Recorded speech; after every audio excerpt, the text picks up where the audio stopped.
Ok, Edson. Nós queremos mandar um grande abraço, um abraço bem apertado para vocês. Estamos distantes nesse momento de distanciamento por causa da Covid-19, mas a nossa Central de Boas Notícias é um projeto que nós pretendemos que ele continue a existir depois dessa pandemia. Nós começamos com a pandemia para tentar nos aproximarmos mais de vocês, mas queremos que esse projeto continue depois. E nós temos, como sempre, toda terça-feira às 8 da noite, um convidado especial. E o nosso convidado de hoje é o reverendo Hernandes Dias Lopes, pastor, conferencista. Nós até combinamos de não ficar falando o currículo dele aqui, senão o tempo todo da live ia ser só para apresentar o pastor. Então, nós vamos contar hoje com a colaboração, com a presença do pastor Hernandes Dias Lopes e, como sempre, do reverendo Carlos Eduardo, pastor titular da Igreja Presbiteriana Central de Campinas, do reverendo Flávio Viola Machado, pastor auxiliar, pastor de jovens também da IPCamp, e também o presbítero Marçal, que é o nosso guru, é o homem que mais conhece de internet, de mídia social e de live no planeta. Começo então dando as nossas boas-vindas, nosso boa noite ao reverendo Hernandes. Reverendo Hernandes, boa noite, sabemos do seu tempo é corrido, muito obrigado por atender o nosso convite. Edson, é um prazer estar aqui. É um prazer compartilhar com vocês, reverendo Carlos Eduardo, reverendo Flávio, presidente Marçal. É uma bênção poder ter esse encontro com vocês. Reverendo Carlos Eduardo, boa noite. Boa noite para todos que nos acompanham, boa noite para a equipe que hoje participa aqui com a gente, de uma maneira especial também, nosso irmão querido, reverendo Hernandes, que está aqui com a gente. E algumas vezes eu já falei e agradeço sempre os membros que ele tem mandado para a nossa igreja, porque nós temos recebido várias pessoas em nossa igreja, como membros, que falam assim, eu estava procurando sobre a igreja presbiteriana, encontrei as pregações do reverendo Hernandes e queria conhecer a igreja presbiteriana. Então, nós temos muitos irmãos que com certeza estão lhe vendo hoje e vendo que é alguém nosso mesmo. Muito obrigado. Obrigado, Carlos. Obrigado. Reverendo Flávio, boa noite.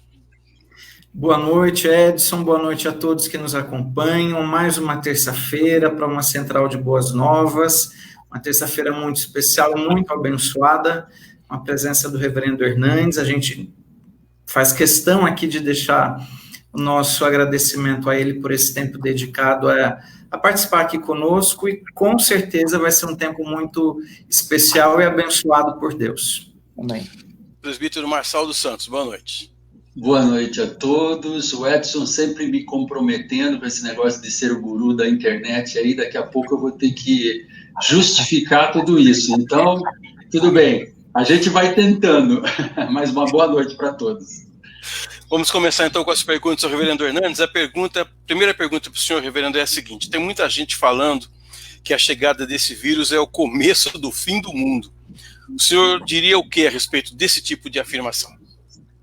Bom, eu acho que é uma afirmação um pouco audaciosa, ousada e também temerária, porque todas as pessoas que tentaram vincular um fato histórico com o fim, e estamos falando de fim aqui no que tange à segunda vinda de Cristo, entraram numa rota de colisão com a verdade.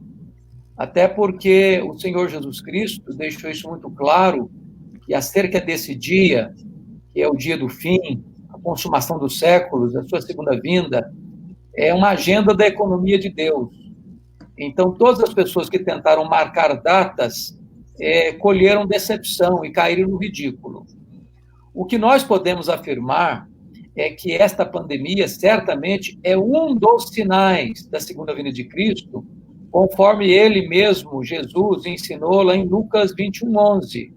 Dentre os vários sinais que ele destacou da sua segunda vinda, que é o engano religioso, as guerras, rumores de guerras, terremotos, fomes, ele falou também em epidemias, né? Epidemias. Então, a epidemia é também um dos sinais, não é o único sinal. Eu acho que o que caracteriza esta pandemia do Covid-19 é que, embora nós tenhamos outros fatos semelhantes na história, como a peste negra, como a febre espanhola, essa tem um componente de universalidade. Não, todas as nações foram atingidas, trazendo dois elementos gravíssimos que é a questão do colapso da saúde pública e também da recessão econômica.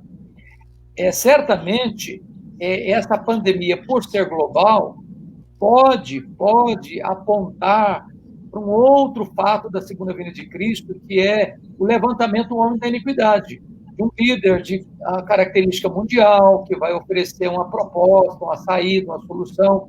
Então, nós não podemos fazer afirmativas categóricas, nós só podemos ir até onde a Bíblia nos leva. Daí para frente, não podemos ir. Onde a Bíblia não tem voz, nós não deveríamos ter ouvidos. Porém, nós temos que olhar este fato como um sinal eloquente da segunda vinda de Cristo. Isso é incontestável, penso eu, à luz das Escrituras. Reverendo Carlos Eduardo. Há muita gente que também relaciona o que nós estamos hoje passando como se fosse um castigo de Deus por causa dos pecados, por causa do distanciamento das coisas divinas. Que tipo de relação pode-se ter com isso daí? Porque alguns asseveram que é, de fato, o castigo de Deus. Agora, qual é a posição que nós sempre precisamos ter? Reverendo Carlos, veja bem, eu creio, como todos nós, de que Deus é soberano, né? Deus não foi pego de surpresa, Deus não está em apuros, Deus não está coçando a cabeça, preocupado com o que fazer, sem saber o que fazer. Então, nada pega Deus de surpresa, e tudo quanto Deus permite ou faz tem um propósito. Então, mesmo quando os homens, de maneira maliciosa, planejam e executam aquilo que é mal, isso não frustra o propósito soberano de Deus, né? Um exemplo clássico disso foi a morte de Jesus. Os homens tramaram, os homens conspiraram, os homens prenderam Jesus à traição, os homens fizeram acusações falsas, os homens se uniram tanto o poder político quanto o poder eclesiástico para condenar Jesus à cruz, o crucificaram, o sepultaram. E Pedro, ao fazer uma leitura teológica desse fato, disse que eles não mataram com mão de iníquos, mas aquilo cumpriu o predeterminado desígnio de Deus. Então, não podemos fazer uma afirmação tão categórica. O que nós podemos afirmar, penso eu, à luz da Escritura, é que muito daquilo que as pessoas atribuem ao diabo, ou atribuem apenas à casualidade, a Bíblia atribui à soberania de Deus. E eu quero justificar isso à luz do livro do Apocalipse. Quando você vê, por exemplo, no capítulo 4 e 5, Deus no trono, e o Cordeiro vencendo para abrir o livro e desatar os selos. E quem abre os selos, que são os fatos dramáticos que vão acontecendo para dentro da história, o cavalo vermelho, a guerra, o cavalo preto, a fome, o cavalo vermelho, o cavalo amarelo, a morte, quem está desatando esses selos não é o diabo, nem o homem, mas o Senhor Jesus Cristo. Então, quem está com as rédeas da história nas mãos é o Senhor Jesus Cristo. Depois você nota isso nos capítulos 8 a 11 do Apocalipse, que são as 7 trombetas, que vêm em resposta à oração da igreja e o juízo parcial de Deus para dentro da história, em relação a um mundo que virou as costas para Deus e perseguiu a igreja. E essas trombetas, ao soarem, atingem o quê? A terra, os rios, os mares, os astros, os homens. Então, é como se Deus estivesse demonstrando ao mesmo tempo o seu juízo e a sua misericórdia. De certa forma, isso tem plena a plausibilidade à luz da Escritura, porque numa situação como essa, de uma pandemia, é como se Deus estivesse trombeteando nos ouvidos da história para o homem. Ainda é tempo, porque todo juízo parcial, misturado com a misericórdia, como são as trombetas, é Deus exercendo ao mesmo tempo o seu juízo e chamando os homens ao arrependimento. Porque isso aponta para o juízo final, quando não haverá mais chance de arrependimento.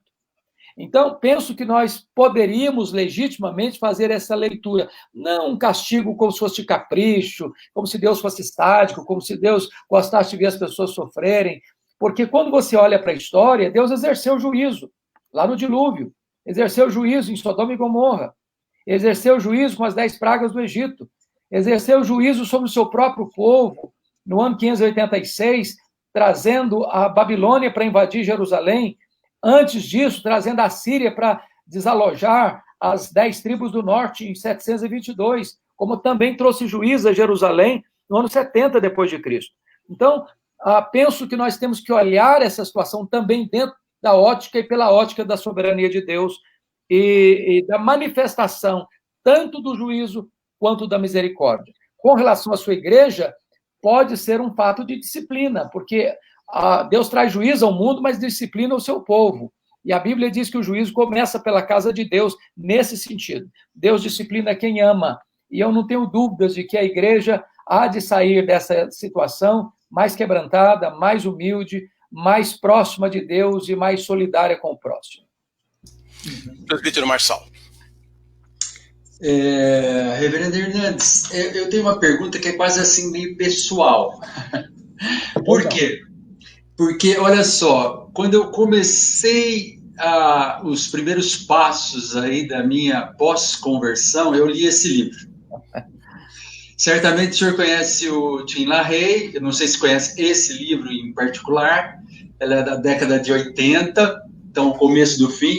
O Tim LaHaye também, ele acabou ficando bastante famoso com a série Deixados para Trás, o filme Deixados para Trás. Então a minha pergunta é o seguinte, quando eu li esse livro, ele me impressionou bastante, né? No começo de conversão, imagina uma pessoa recém-convertida e lendo essas coisas todas. Depois, recentemente, também com Deixados para Trás, aí já sabia muita coisa, já era presbítero da igreja, né? Então, aí a coisa já mudou.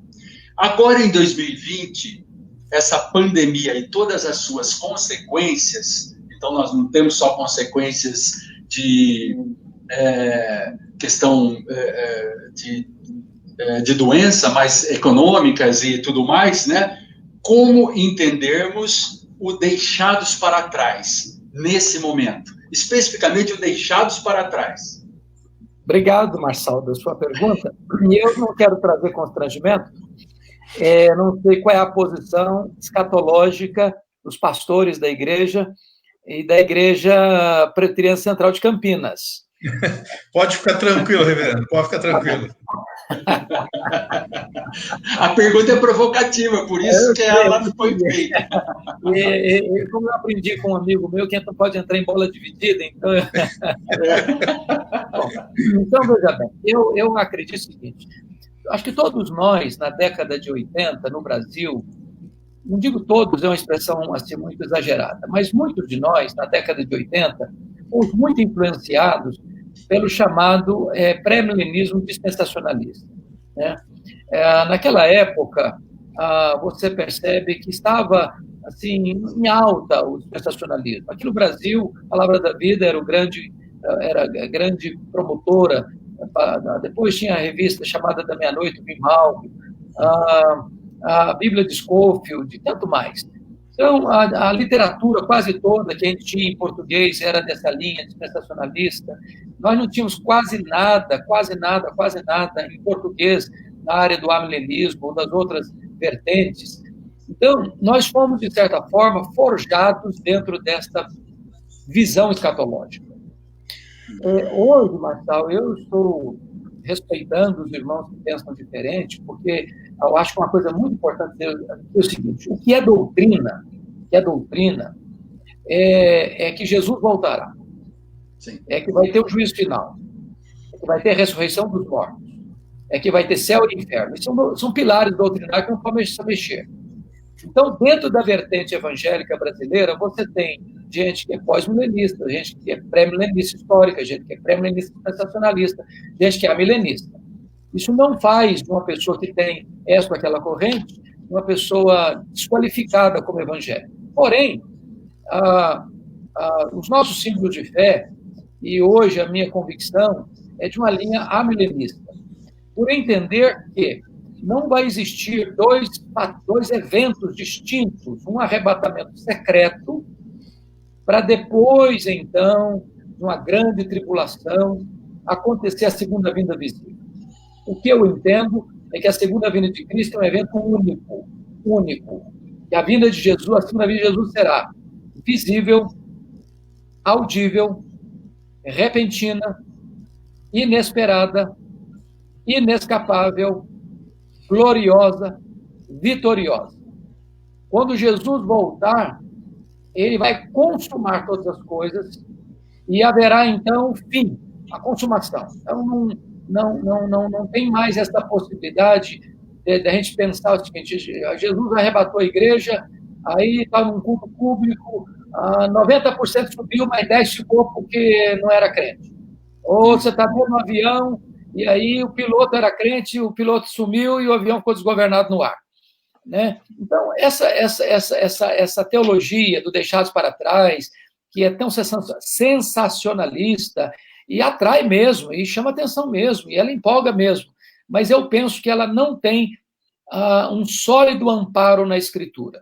Nem por isso, nós deveríamos deixar de lado a nossa fé muito sólida na segunda vinda de Cristo, na necessidade de estarmos preparados, na necessidade de nós, na linguagem do apóstolo Pedro, lá no capítulo 3, verso 12, de aguardarmos e apressarmos o dia da vinda de Deus.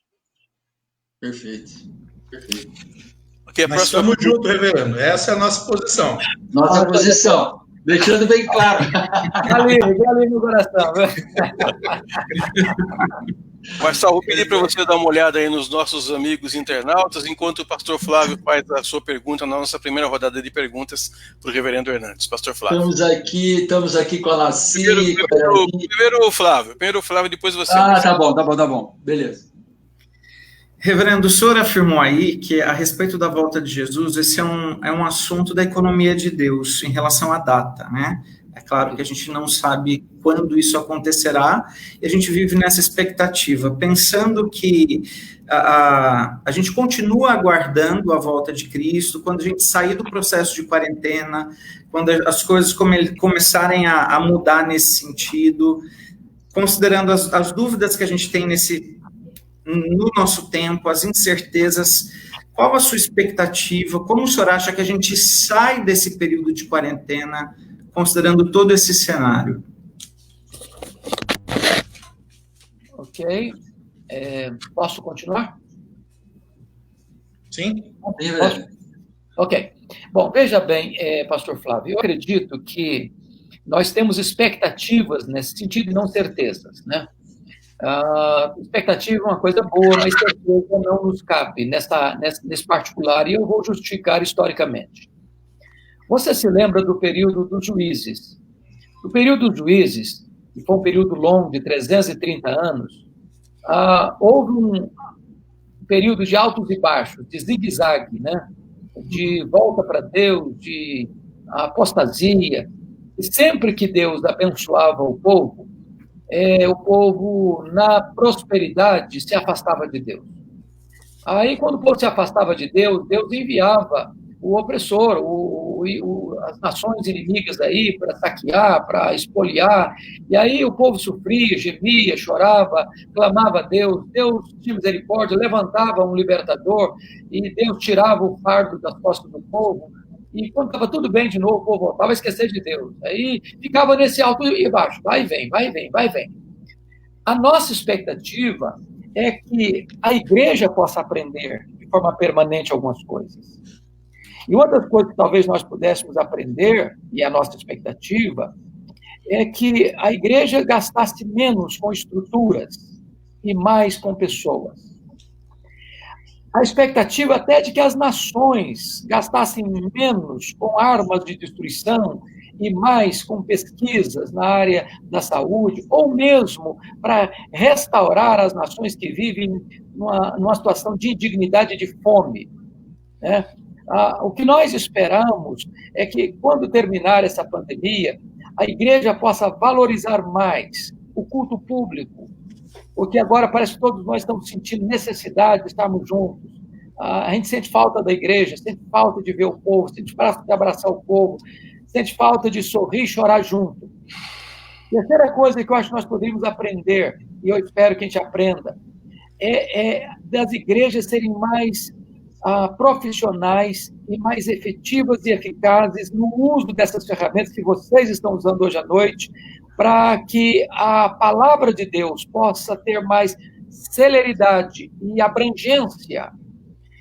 Eu acho que seria quase que um crime de omissão nosso termos um culto hoje com um conteúdo tão importante, como, graças a Deus, a Igreja Presbiteriana do Brasil tem, limitado a 4 paredes, a sua membresia, quando nós temos janelas abertas para o mundo.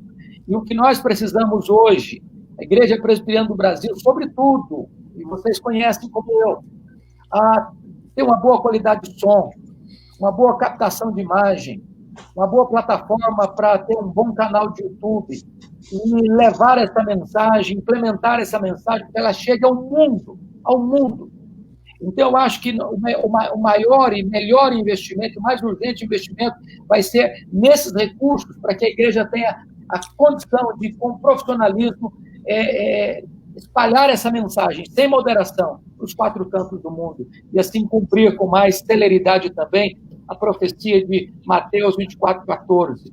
E este evangelho será pregado em todo o mundo para testemunha a todas as nações, então virá o fim. Reverendo, isso é muito bom você falar na presença de 2 presbíteros do conselho, viu? Pois é, isso é maravilhoso. Eu tenho certeza que esses homens aí vão fazer o maior investimento na área do som. Deixa eu dizer uma coisa. Um fato. Vocês sabem que, com a graça de Deus, eu tenho rodado esse Brasil. E nós, presbiterianos, fazendo uma autocrítica, me permitam, acho que tem muita gente nos assistindo, mas não vou ficar chocado com isso, não. Nós, presbiterianos, temos um lema, e eu gosto do lema, que nós valorizamos a palavra, a centralidade da palavra, a primazia da palavra. Mas, na vasta maioria das igrejas que eu tenho ido, a qualidade de som está muito aquém do ideal, mas muito aquém do ideal. Eu não estou falando só de igrejas carentes financeiramente, não. Estou falando de igrejas com grande potencial econômico. Então, eu acho que toda a liderança da igreja agora precisa repensar isso, repaginar isso e fazer sério, profissional investimento na área da qualidade de som. Porque o que acontece é o seguinte, se o som não é bom, se a imagem não é boa, não adianta ter também plataforma, porque as pessoas não vão assistir. Elas não vão assistir, elas vão para outra, vão ver outra, vão correr para outro campo. Então, se nós queremos ser uma igreja relevante de comunicação, hoje nós precisamos fazer sério investimento nessa área. Lá em Pinheiros não é bom, né? Muito oportuno, hein? Nós estamos investindo lá. A igreja de Pinheiros está se especializando nisso. Tem uns meninos muito bons lá, viu? Tem um menino bom lá, né? Tem um menino bom. Lá. Eu conheço aí. Você conhece também alguns deles. Próxima vez que o senhor vier na nossa igreja, o senhor vai ver a qualidade do som. Próxima vez que o senhor voltar para a nossa igreja para pregar, o senhor vai ver a qualidade do som que vai ter na nossa igreja. Aleluia. Marçal. Aleluia. Marçal. Bom, vou falar alguns nomes aqui só que se manifestaram, mas a Laci, a Irani, a Marisete, a Patrícia Estradioto, Eunice, Márcio, Tiago, a Lídia, quem mais aqui? Marlene, a Marlene e a Marina, a Marineide, né, Dado? Tá aqui também. Bom, ainda bem que ela tá. Luiz Guilherme, nosso ex-seminarista, hoje pastor, a Sueli, Elke, Silmara, Sueli, Nayara, Neuza Rocha, olha, um montão de gente aqui, mandando um alô para o reverendo Hernandes e para todos também aqui da nossa live. Emendei aqui a próxima pergunta para o reverendo Hernandes. Antes eu queria mostrar para vocês um livreto, bacana, viu? Olha, chama Cada Dia. É bacana isso aí. A mensagem dessa, fui bem agora, hein, Dado? A mensagem aqui, desse mês aqui, é sobre família. E o pastor Hernandes, bom pastor também, viu? Ele fala assim, olha, falando do lar, lugar de comunhão, de trabalho, de desfrute, de fundamento. E falando em fundamento, pastor, eu queria perguntar para o senhor o seguinte, a nossa esperança, a esperança do crente é a afirmação Maranata, vem Senhor Jesus. Mas sabendo de tudo isso que a gente ainda vai passar, como é que a gente pode passar uma palavra de tranquilidade se a gente olha ao redor e vê todo mundo arrancando os cabelos, pastor? Muito boa sua pergunta, muito boa sua pergunta. Veja bem, eu acredito que todos nós fomos atingidos por essa pandemia, todos nós. Do mais rico empresário ao trabalhador que ganha salário mínimo. Desde os governos das nações mais ricas às nações mais pobres. Desde o comerciante maior ao menor. Desde aquele da economia informal, da informalidade, aos aposentados. Todos nós fomos atingidos. Segundo aspecto, é que o fato de nós sermos crentes não tira a nossa humanidade. Nós estamos sujeitos aos mesmos temores, às mesmas angústias, às mesmas ansiedades. Nós não somos supercrentes e nem nós somos ETs na Terra. Nós somos seres humanos de carne e osso, que tem também lutas, que chora, que sofre, que sabe o que é sofrer prejuízo, que sabe o que é ficar desempregado, sabe o que é ter uma empresa com as pernas bambas, ou um comércio que não vai conseguir abrir mais as portas. Então, tudo isso está nos atingindo, né? Então, a Bíblia não nos proíbe de ter medo. A Bíblia nos orienta a redirecionar o nosso medo. Por exemplo, Salmo 56, versículo 3, em me vindo o temor, eu hei de confiar em ti. Ou seja, ele está admitindo que o temor vai chegar, vai bater a porta dele, que ele é susceptível ao medo. Mas em chegando o medo, ele vai confiar em Deus. Então, nós precisamos compreender nessa hora uma coisa. Deus não vai nos desamparar. O simples fato de Deus já estar vivo é um milagre. É o que Paulo disse para os atenienses. Em Deus vivemos, nos movemos e existimos. Ele é quem nos dá a vida, a respiração e tudo mais. Então, só o fato de a gente estar vivo é um milagre da graça de Deus. Só o fato de você poder ter o que comer, o que beber e o que vestir, com isso você deve estar contente. Então, essa é a primeira coisa, é da confiança de que Deus, que cuidou de nós até aqui, antes da pandemia, vai cuidar de nós na pandemia e depois da pandemia. Segundo aspecto, já penso eu, é uma necessidade de nós começarmos a pensar, porque a crise nos leva a pensar, a refletir. As maiores descobertas da ciência, até mesmo da medicina, foram em tempos de crise. Então, é no momento da crise que o homem começa a botar a sua mente para funcionar, para criar alternativas, buscas. Então, talvez nós precisamos repaginar o que é trabalho, a questão da empresa, a questão do comércio, a questão da indústria, até a situação da igreja. Talvez nós vamos repensar algumas coisas. Talvez muitas conferências com altos custos que já tivemos até dentro da nossa estrutura presbiteriana, né, de encontros, você traz um cara lá do Amazonas, outro lá do Rio Grande do Sul, dos dois extremos, pagando caçar de cara. Nós poderíamos ter uma reunião com a eficiência que nós estamos tendo aqui, com custo quase zero. Então, de repente, a igreja vai aprender muita coisa, vai repaginar muita coisa, vai aprender muita coisa que vai tornar a nossa vida mais fácil e menos e tão eficaz quanto. Então, acho que é hora de aprendizado, é hora de adequação à nova realidade. É a igreja no novo de Deus. Pastor Carlos Eduardo. Reverendo, a gente vive, eu não sei onde é que a gente teria alguma informação do comportamento de outras gerações passadas, mas a gente vive um tempo de muita polarização. Tudo é polarizado. Não existe, às vezes, a busca de um consenso. É o polo, não é? O radicalismo, é a extremidade sempre. E isso, para muita gente, causa um certo desespero. Porque, até do ponto de vista religioso, até mesmo nisso aí a gente vê a polarização para a idolatria, isso pode ser visto em qualquer tipo de rede social, a gente vê isso nos jornais, a gente vê isso nas casas. Nós temos um dever, não é, cristão, de enfrentar esse tipo de situação, e por mais que a gente fale e haja um empenho nesse enfrentamento, parece que se torna cada vez mais difícil as pessoas compreenderem o que é esperança, o que é reconciliação, das coisas que provêm de Deus. Onde é que nós estamos falhando? Veja bem, eu acho que nós vivemos, de fato, num mundo, como você disse, polarizado, e talvez, diante dessa situação aqui no Brasil, a preocupação nossa aumenta mais, né, Carlos? Porque eu não sei se vocês concordam comigo, mas o Brasil hoje enfrenta uma outra crise tão grave quanto a pandemia, que é a crise da polarização na área política, na área econômica, na área do empresariado.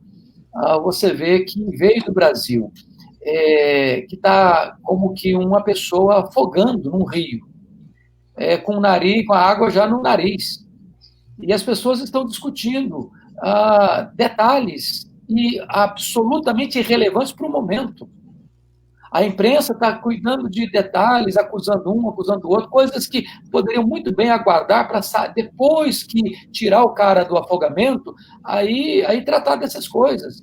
Nós estamos tirando o foco, nós estamos num país fragmentado, num país polarizado politicamente, ideologicamente, a imprensa polarizada, os partidos políticos polarizados, os três poderes polarizados. Então, nós estamos numa nação fragmentada, fragilizada, dividida, jogando uns contra os outros. E mais, parece-me que hoje, se você não segue a linha que eu sigo, você vira meu inimigo. As pessoas não conseguem mais conviver com o diferente, com o desigual, com o contraditório. Então, nesse mundo de hostilidade, neste mundo dividido e fragmentado, polarizado, onde tantas vezes o desejo é destruir o outro para que eu possa me promover, mais do que nunca o evangelho precisa entrar. E o que é triste é que, às vezes, a igreja está entrando nesse caminho de polarização. A igreja está entrando nessa forma. Então, é triste hoje você ver, às vezes, nas redes sociais, irmãos batendo em outros irmãos, irmãos guerreando contra os irmãos, fragmentando a igreja, dividindo a igreja, botando uns contra os outros. Então, nós não podemos entrar por esse caminho, nós não podemos entrar por essa vertente. O Evangelho é o Evangelho, como você disse aí, da reconciliação. Nós somos ministros da reconciliação. Nós levamos uma mensagem que traz paz, que traz restauração, que traz cura, que traz aliança. Eu quero só concluir minha fala com um exemplo bíblico. Você se lembra que quando Jesus estava indo para Jerusalém, está registrado isso lá em Lucas 9, e ele estava passando por meio da aldeia dos samaritanos, e as pessoas podiam ler no rosto dele que ele estava indo para Jerusalém. Os samaritanos não o receberam. A hostilidade racial, a hostilidade cultural, religiosa, estava tão acendrada que eles rejeitaram Jesus passar ali. E aí João quis dizer, Senhor, eu vou mandar descer fogo do céu, queimar essa gente. Mas Jesus, não, você não sabe de que espírito eu sou. Eu não vim para destruir. Né? E aí, depois, Jesus morre na cruz, Jesus ressuscita dentre os mortos, Jesus derrama o seu espírito, e agora, lá no capítulo 8, diz que Filipe vai para Samaria, prega o evangelho, milagres acontecem, as pessoas vão se convertendo, e os apóstolos mandam para lá quem? Manda João, manda Pedro. O mesmo João que queria mandar fogo para os samaritanos, agora vai para Samaria com outro espírito, com outra motivação, para orar para Deus mandar o Espírito Santo. Então, eu acho que o que nós precisamos é deixar de ser agentes do fogo destruidor para sermos agentes do Espírito restaurador e reconciliador. Marçal, tem mais alguém aí que você conseguiu identificar no nosso Facebook, no nosso Instagram? Sim, só alguns comentários aqui, até da Daiane, na fala do reverendo Hernandes sobre os investimentos aí dessa questão virtual. Ela dá um testemunho aqui, ela chegou à Igreja Presbiteriana através do YouTube, ou seja, ouvindo, né, alguém no YouTube, e chegou à igreja. O Cleidson também disse que na igreja dele o som é excelente. Roberto Castro disse que em Hortolândia também, na igreja, o som há mais de 20 anos é muito bom. E a Dirley confirma, por exemplo, precisamos mesmo investir em algumas questões na nossa igreja. E tem uma pergunta, Edson, eu acho que a gente pode fazer, né? Podemos fazer. A próxima é do reverendo Flávio, depois da sua, o reverendo Flávio então faz a pergunta para o reverendo Hernandes. Tá bom, é uma pergunta aqui que até vai para esse lado também da questão virtual aí. Se o pastor Hernandes enxerga que a substituição, a palavra é essa, substituição de um culto presencial pelo virtual sem um motivo aparente. Como o pastor Hernandes enxerga essa questão? Eu acho que a resposta não é uma coisa ou outra, é uma coisa e outra. Nós não podemos jamais abrir mão do culto presencial. A igreja online ela está numa situação de emergência, de exceção. Nós precisamos usar esta ferramenta adequadamente, quando necessário, mas nós não podemos prescindir, abrir mão jamais do culto público, da reunião do povo de Deus, do congraçamento, da coletividade. É claro que nós podemos usar também, por exemplo, os nossos cultos devem ser com transmissão online, ao vivo. Por quê? Primeiro, porque há pessoas enfermas que não podem ir e que podem usufruir a bênção daquele culto da sua igreja. Segundo, uma pessoa está viajando, está num outro país, mas ela pode estar conectada com a sua igreja. Terceiro, uma pessoa está lá, ou não é cristã ainda, ou está desigrejada, ou está passando um momento de angústia, de aflição, e ela se conecta lá, escuta uma mensagem que vai tocar o coração dela. Então, não é porque eu tenho um culto online, transmitido online, que agora, então não vou para a igreja, hoje eu vou ficar em casa, vou tomar guaraná e comer pipoca enquanto o culto está acontecendo na igreja. Não, não é por aí. Acho que nós não podemos substituir uma coisa por outra, de forma nenhuma. Perfeito. Reverendo Flávio. Só uma coisinha, tem uma irmã nossa que está na Suíça agora por causa de filho, neto, foi para lá, surgiu essa questão de pandemia, ela não consegue voltar, deve voltar só em junho, mas ela todos os domingos tem acompanhado o nosso culto aqui com vontade, saudade de estar presencialmente com a gente. Glória a Deus. Exato.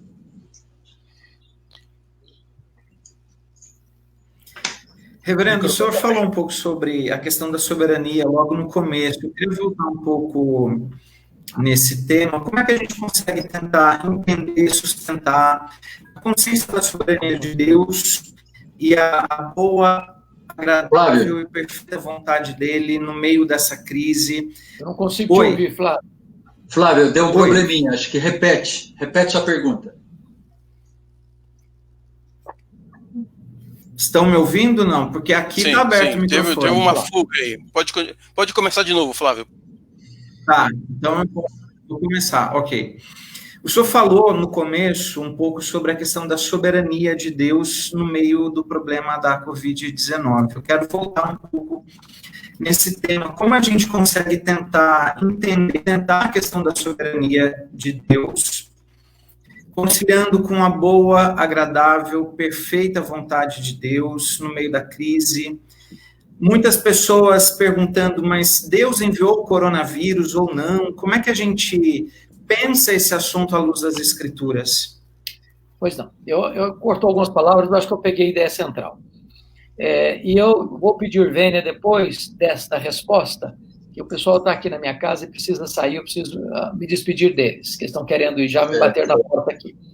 Veja bem, eu acredito o seguinte,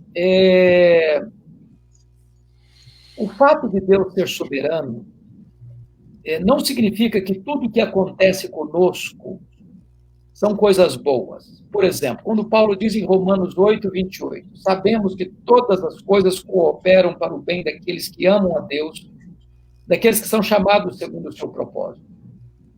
Paulo não está dizendo com isso que tudo que vai acontecer com a gente é coisa boa, até porque nós somos cristãos e estamos vivendo nesse mundo. Então, o que acontece com isso vai resvalar na gente, vai respingar na gente, né? Então, você pega, por exemplo, a própria vida de Paulo, né? O apóstolo Paulo, quando ele estava indo para Jerusalém levar aquela oferta para os pobres da Judéia, ele tinha um sonho, ele tinha um desejo, ele tinha um plano de ir a Roma, né? De ir a Roma. E de Roma ser enviado para a Espanha. Só que aí ele foi preso em Jerusalém, levaram ele para Cesareia, ficou 2 anos lá sendo acusado, depois ele vai para Roma, mas chega em Roma algemado. Os planos dele foram frustrados, os planos dele, pessoais. Porém, quando ele escreve a carta aos Filipenses, capítulo 1, versículo 12, ele diz assim: meus irmãos, eu quero que vocês saibam que as coisas que me aconteceram têm antes contribuído para o progresso do Evangelho. E aí você começa a perceber que as coisas que aconteceram com ele, ele chegou ali preso, algemado, mas 3 coisas aconteceram. Primeiro, a igreja foi mais encorajada a pregar. Segundo, ele foi colocado dentro do palácio de César, dentro da casa de César, sob a égide do imperador, com toda a guarda pretoriana ligada a ele, presa a ele, algemada com ele. E ele evangeliza a soldadesca de elite do Império Romano. Terceiro, ele começa a escrever cartas, porque não podia viajar. Talvez na hora que a coisa está acontecendo, você diz, eu só estou vendo problema, eu só estou vendo prejuízo, eu só estou vendo luto, eu só estou vendo dor, eu só estou vendo lágrima. Eu não estou vendo resultado positivo nenhum. Porque você e eu não enxergamos na curva, você e eu não enxergamos no escuro. Você e eu não enxergamos o que está lá na frente. Mas Deus, que tem a visão macro e tem a visão do pleno, e ele está no escuro, ele vê na curva, e ele está lá no futuro, no fim, ele está dizendo para você e para mim, olha, todas as coisas cooperam para o bem daqueles que amam a Deus. Qual é esse bem? Paulo explica no capítulo 8, versículo 29. É sermos parecidos com Jesus. Bom, se Jesus é o varão perfeito, ele aprendeu pelas coisas que sofreu. Então, o sofrimento é a escola superior do Espírito Santo, onde Deus treina a sua igreja, Deus treina o seu povo. Deus leva o seu povo para o deserto para prová-lo, não para destruí-lo, mas para prová-lo e aprová-lo. Agradecer demais, então, a presença do reverendo Hernandes Dias Lopes, participando conosco na nossa central de Boas Novas.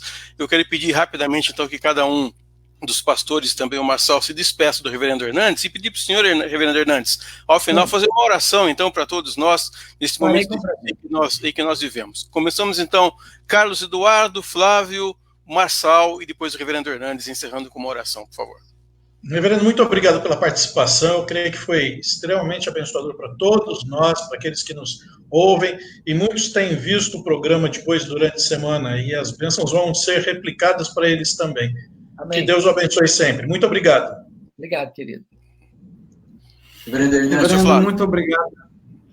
Muito obrigado pelo seu tempo aqui conosco. Com certeza é um tempo muito especial. Deus continue te abençoando, abençoando sua família e seu ministério. Muito obrigado mesmo. Obrigado. Reverendo Hernandes, muito obrigado. E qualquer coisa, estamos aqui na Igreja Central. Obrigado, príncipe. Alegria.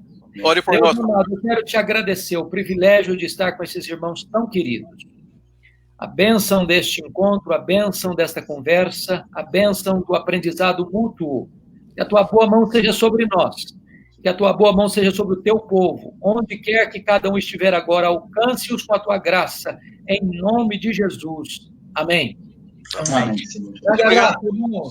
Obrigado. Boa noite a todos. Obrigado. Até segunda-feira com a nossa central de Boas Novas. Um abraço. Um abraço a todos. Tchau. Deus abençoe a todos.